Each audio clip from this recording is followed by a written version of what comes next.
Welcome to another episode. What are you reading? What are you writing? A weekly video podcast features creatives, writers, and readers, and we come together to talk about books. I am your host, Karen E. Osborne, author of 4 novels and counting. I am so glad you're here. I think you're going to enjoy our next guest. I'm so glad you're with us today. We have 2 authors that we're speaking to today. I don't know, they might be editors too. I don't know. But they're both wonderful authors. And we have Deb Heim and we have Ross Hightower. Hi, guys. Hi. Hey, So they've written a lot of books together, but we're going to talk about one series that just came out. When this show airs, it will have just come out, and they've written like many award-winning books together. This is a wonderful review of the newest one that they're going to tell you about, The Salty. The authors offer a huge array of elements that contribute to a fully textured world that feels immersive and alive. We are brought into a complex society shaped by history, politics, art, and complete disparity of wealth and power. That sounds familiar. With no greater explanation than at a wedding where the economic prowess of how do I pronounce this? It's the Warlock. Valak. The economic prowess of the Valak lords is on full display. hmm Wow. And All that right. should be familiar. It was intended to be familiar. yep.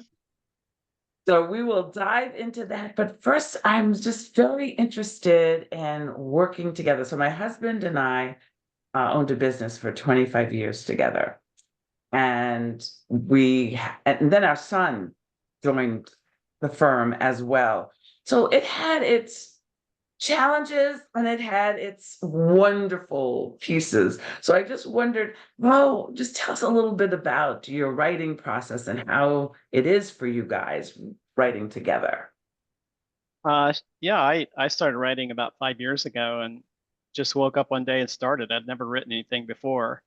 Um, and so I was writing my first novel, and Deb would read what I wrote.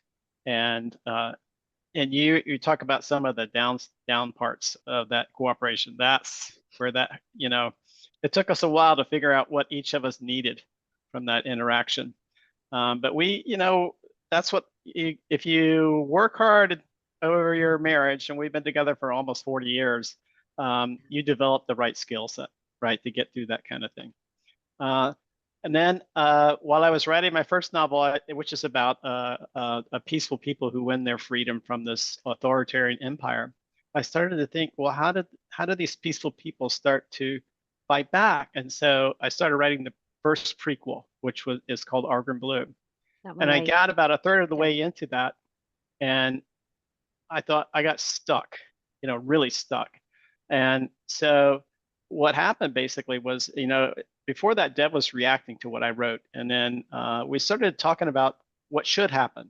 So hmm we started to develop the plot and the characters together, hmm and so that became sort of our process. hmm I do all the writing so hmm that there's a single voice, but for the prequel novels, we develop them together. So we go to our Yeah. favorite brewery, which is over the next neighborhood, and sit there and have beer and write and come up with stories. Yeah. That's kind of how we work, and it's so much fun. I Oh my mean, gosh. It's like we've had a lot of fun. When yeah, you're together for a long time, you have your times that aren't so fun, but we've had a lot of fun. This is like the most fun, honestly. yeah, One of the things that I bring to it is Ross is fabulous at plot and narrative and character development and dialogue. And what I, being the liberal arts person I am, I bring sometimes that broader picture, like the themes. We talk a lot Mhm. about like okay, so this character has this experience and this happens and this happens. How does that fit into the broader theme of the book? And there are several themes of the book, and that's kind of very steeped in things like feminist theory and liberation theology and all kinds of stuff. And it kind of makes its way in, I think. Yeah.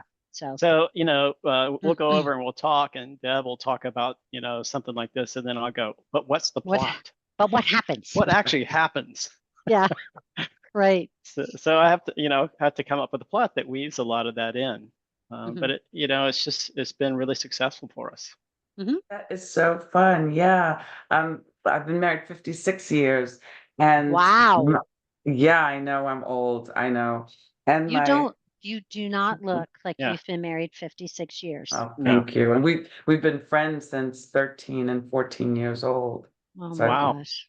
there's sort of no life before, there's just life since. But one of the things that I do ask Bob about a lot is because I like making up things. And he's the one that keeps me grounded. Like, no, there actually is something, you need to do your research, Karen. There's actually, this actually happened. He used to drive me around to locations because I would make up like that they got on the subway at 42nd Street and they arrived some address. And he Yeah. goes, no, there's no train in New York that takes you Yeah. from here. So that's who he is for me. And but I'm glad. Right. I'm glad. So Ah, so you're writing these great at this epic fantasy. Show us this beautiful. I love this cover. Show us this gorgeous cover. If yeah, you you lift it could. up a little higher. Yeah. I'm trying to get the little thing out of the way. So There. it's called the Yeah. Zoltai, and Isn't that's that the main beautiful? I character, mean, Tove.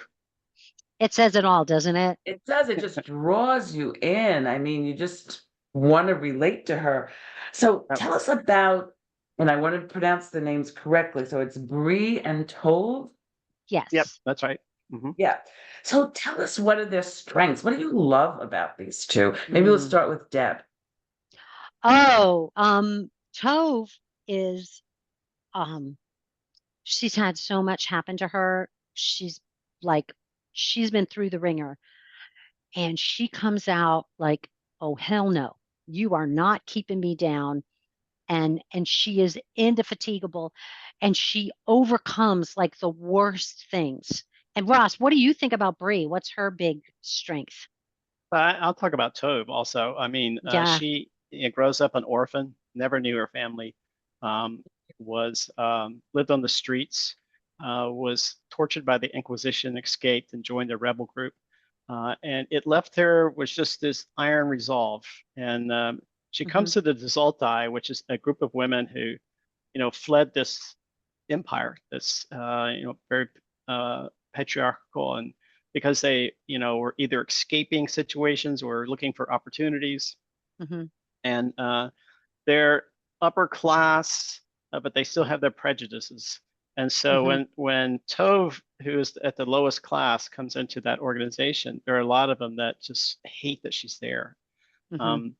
And they use the tools that they know, which is basically for these high class women who live in this really elite, the Volok.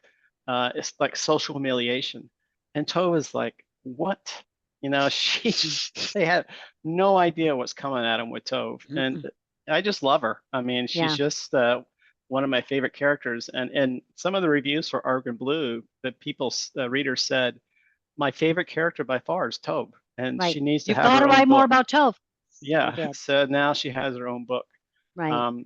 So she's just this force of nature, right? Very quiet, but no one pushes her around. Yeah. Well, and the other piece is when she goes in, she changes everything. She's a change agent because she won't put up with it.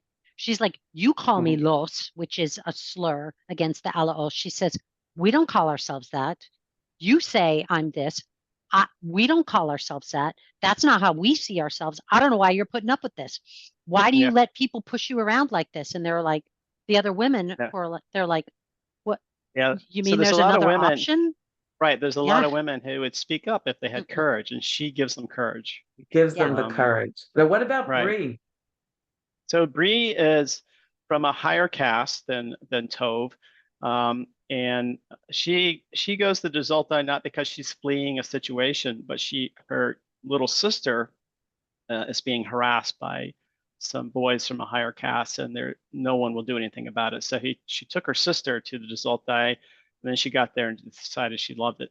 So she stayed, and she becomes what's called one of the Murter, which is basically the Dazultai's fixers, right? If there's a problem the Dazultai have with a lord who's not paying or something, they send the Murter. So she is one of my favorite kind of fantasy characters. She's, just uber competent, very confident.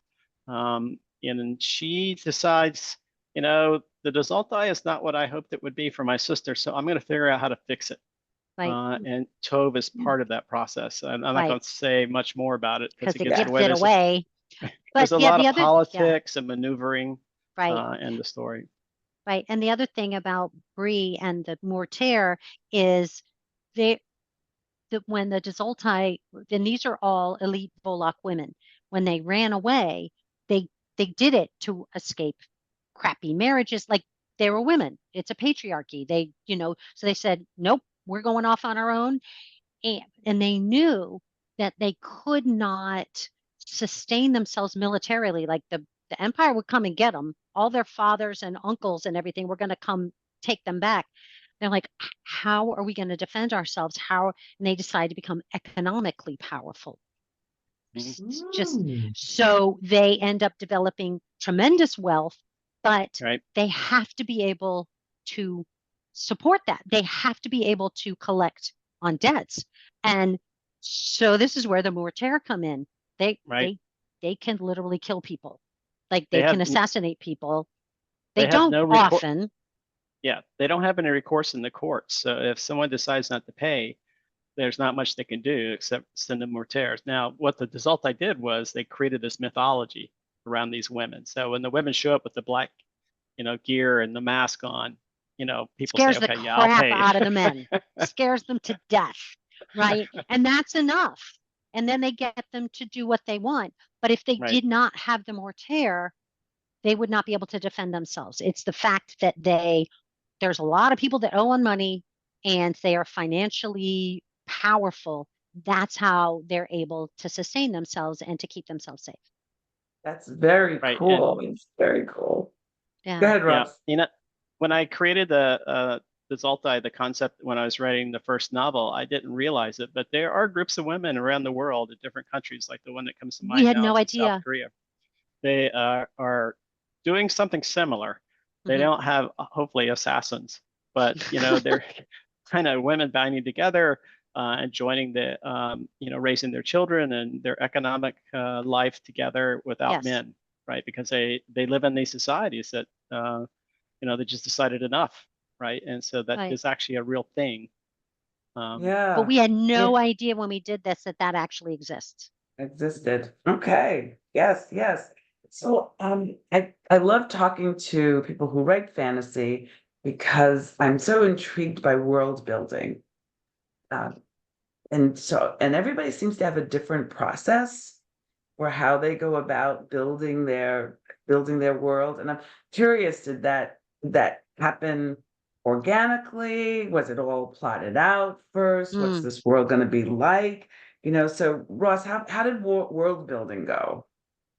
Well, like I said, I just went to a coffee shop that one morning and just started writing. I have no idea what I was going to, I had one idea in the magic, and it was that when the magically gifted are young, it causes pain in the people around them. So just explored the idea. What is their life like? It would be pretty bad. So I really had, and I've read a lot of epic fantasy, and they're all sort of medievalish kind of worlds, which I really like. Like a Tolkien kind of thing. And so that's sort of in that kind of world where I set it. But after I wrote about 3 or 4 scenes, I have no story, right, and no world, and so I started trying to figure out what the magic was going to be. It all came from the magic. What was the magic going to be really like? And I read a book about Norse mythology, and and shamanism, And so that's where the magic comes from. It's kind of a shamanistic. There are a lot of echoes of Norse mythology, different realms and spirits and so forth. One of my favorite spirits that the Norse believed in was your luck spirit. You could give your luck spirit to somebody if they needed more luck, which Need I a thought little was luck. pretty cool. Yeah. Yeah. Yes. So That is cool. the people in the world, the Alaos, they live in the mountains. A lot of their language, the names and so forth, are all Norse. So they all came from Norse mythology. I'm a history buff. I see the Grant biography Yes. there. So there are a lot of historical references in the world building. Yeah. And that's one thing we do together, Yes. is talk about the world and the World. politics, the sociology, and we have Right. art and a lot of other things Yeah. in the world. Yeah, wow. So All in the coffee shop. You're not worried who's listening in, are you? You know what? We no, love it. yeah, Honestly, feel free. Come on in and join the conversation. Like, what do you? So, yep, Deb, this Yeah. is book 2 of this prequel, right? Correct. And you already have a book 3 that's Yes. coming out, and you're working on book 4. Without giving everything away, can you give us a little taste of Sure. what's in store in Well, the next yeah. book? So Argrin Blue, the first one in the prequel series, that one right there there, right. was it was that first story about how the Alaos started to fight back and how they developed what's called Ostera, which is our struggle. And they were rebels and they were not doing well at it. And so that first book is how they become rebels.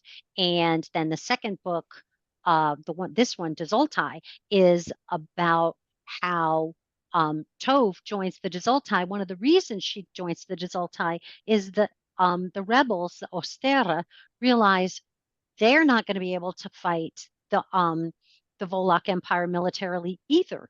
So they're thinking, well, you know what? Maybe we can do what Dazoltai did. Maybe we can get rich. And argent blue is literally a pigment that is really, really valuable, like indigo. And so a big part of that is how they develop economically. And it's also, that's where the art comes in as well. But then Ostera is about Tove. The next one is Ostera. I mean, Dazoltai is the second one. The third one is Ostera, and that is at the same time as Dazoltai, but Okay. yeah, they're working at the same time. But Tove was part of Ostera. She leaves and joins the Dazoltai, but all that time, Ostera is developing their economic power, and that's what Ostera is about. And it intersects with the Dazoltai because they end up having to like work with the Dazoltai. And And together. so it's yeah, Yes. that's right. So Ostera is, I mean, if you read Dazoltai, you'll see, for example, the scene where Alar talks to Shafra in the art show. Who's a member of Dazoltai. Right, and so that scene is in both books. Right, and but it's from different perspectives. And Dazoltai is from Shafra's point of view, who's a Dazoltai, and Ostera is from Alar's point of view, who's one of the rebels. And Ostera is all about Alar starting to put together the alliances that will eventually grow to allowing them to see. The problem I have in this is, how do you have an empire, like an authoritarian empire, fall and not create just absolute chaos and violence and famine and so forth. So I've done a lot of reading to see, for those revolutions that work, why do they work? And so part of the prequels are showing how Alar, Tove, et cetera, put all those pieces in place. Right. And so Ostera is the beginning of Alar creating these alliances. And Dazoltai is the sequel to that is going to be called Murter, when Tove becomes a Murter.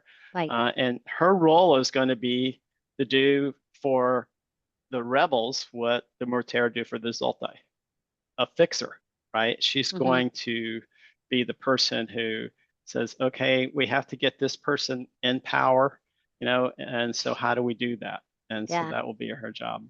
So do your readers, is it really important that they read everything in order, or will they Boy, get is that a lost? question. I think it's really helpful. I think when we wrote this Altai, I tried to make sure there's enough background in there so that you Right. know what's going on if you haven't read Argon Blue. It's difficult to do that because you don't want to dump, information. Yeah. But I think you can read it standalone. It's one of the Some people few, have, yeah, but it's going to mean a lot more to you if you see where Tove came from. yeah. Yeah, read the first one. That makes perfect sense. So I've heard, Ross, a lot of your ideas and what's influenced you are all the history that you've read and all the things that you're interested in. Was for either or both of you, was there an author who particularly influenced you or had a big impact on your writing? I would say for me, it's the author, not so much because I'm not the primary writer. Like my voice is very, very different. And when we work on, there's another series of books we're going to work on, and I will be more involved with that. So, but for me, the authors, it's not that, it's more sociology, Mm. all the feminist history and feminist theory.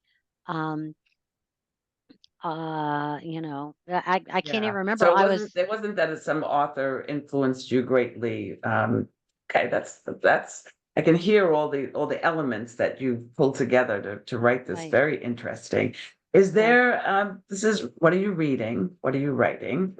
So is there a book or two books, one book, two books, one each that you've read recently that you can recommend to our audience? Well, I'm actually reading history as research for this series right now, and I read a book called Pax Romana, and it was about the very first pandemic in recorded history that was in the Roman Empire and what started its actual decline. And Mm. what I found interesting in there was they talked about all of the social and political issues that caused and how that started the empire falling apart. Um, and it was really, well written, really interesting. So I really like that one. Yeah, it sounds very relevant to today too, doesn't it? Yeah, hmm Scary. Deb, is I there know. something that you've read recently that you can recommend? I am in the process of reading Tigana, by Guy. I know I was looking it up. Guy something something Tigana. Yeah, I just started it, but the reason I started it is because Guy Gavriel. And the reason I started reading it is because it is what's called historical fantasy. And I've been Mm. trying to crack the nut on what are these books, because they're fantasy, they're straight fantasy, but there's so much history. We're doing a whole bunch of stuff about art and commerce and sociology and politics and all these things. So I've been trying to figure out which category it fits into. If you know for the author's struggle of finding your audience and finding a category, and Tagana is one of those really epic sweeping. It's supposed to be a phenomenal series. I just started it, but it's a standalone, but it's part of a series. So that's like the first one. And that's what I'm reading right now to get a sense of modern fantasy that's historical. But the other one I read recently is N.K. Jemisin, The City We Became. And she's an urban fantasy, and she's just got crazy ideas about stuff, and I loved her as well. Excellent, excellent.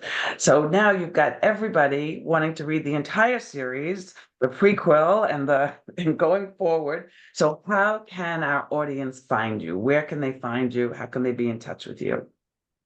Well, they can go to rosshightower.com. Mhm. That's my website. It has all the books and explanations of both series. It has, detailed maps. So that's probably a place if you want to, and obviously all my social Mhm. will be on there. Be Right. on And there as well. right, We and also Deb's do. actually, Yeah, go you can ahead. find Deb there. On the author Yes. page, you can find both of us. Yeah. Right. And we also have started a World of Argren Facebook page. So some of it had to do with, we just had our book launch for the last 2 books that came out, and it ended up being a Ren fair. There were over 3,000 people there. It was crazy. Yeah. That was I all was, Deb's doing. yeah, it was, because I am cuckoo for Cocoa Puffs. We had 5 authors there, some of them Black Rose Writer authors. It was a big event. Went way beyond our books. Like, our books were not like the center of attention. The drag king and queen leading the medieval drag parade, they were the center of attention. But oh, it was phenomenal. But from that, we have a website, World of Argren, which is, we're starting a book club and other things. So that's another place. If you go to on Facebook, World of Argren is another. And we have a YouTube channel, and we occasionally drop podcasts. So if you just look up, Quizzical Spirit is the name of our podcast. And if you, Yep. they're All right. not very polished, but they're there. No, this is way better than ours. Wow. Thank you so much. I hope everyone had as much fun as I did having these conversations with you. But thank you so much. I hope that you will all follow, right? You'll go to Ross Hightower website, and then you can see all the different places and the other things that they're doing. I hope that you will follow them. I hope that you'll be in touch with them. And when you do, please tell them that you met them on what Yes. are you reading? What are you writing? Until next time, everybody, thanks so much for joining us. Bye-bye. Thank you. Bye.